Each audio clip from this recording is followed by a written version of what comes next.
If you do shading like this, then your dumbass need a fucking god to save you, but no worries, I am that fucking god. First add a layer and put it on clipping mode, select multiply unless you're doing blonde hair then use brown, and if using white then use a bluish gray. Now choose where your light source is coming from and add shadows on the opposite side like this, also adding them on strands that are being covered by other strands/objects.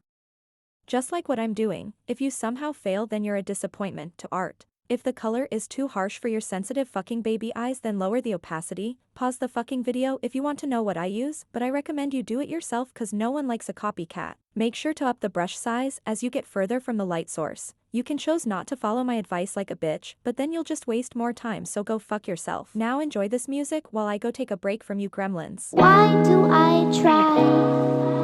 Why do I try?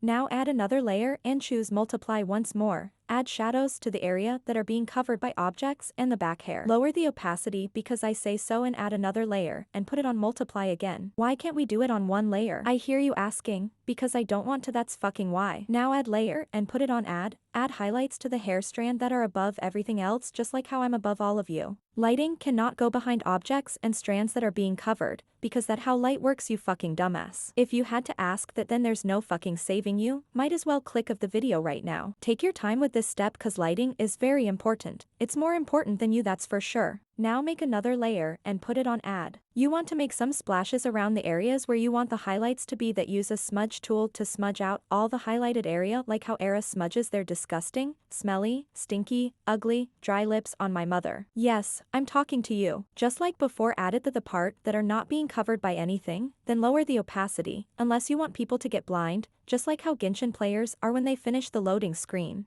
Now add another layer and put it on add, here you can add highlights. There's no rule to this part really, just add anything to the bangs and make it smaller as it gets further from the light source. I'm going with a circle because I want to and why not, and there you have it, better hair on your anime character than you'll ever have on that ugly head of yours. Anyway, hope this helps and I'll see you in my next tutorial. Now fuck off.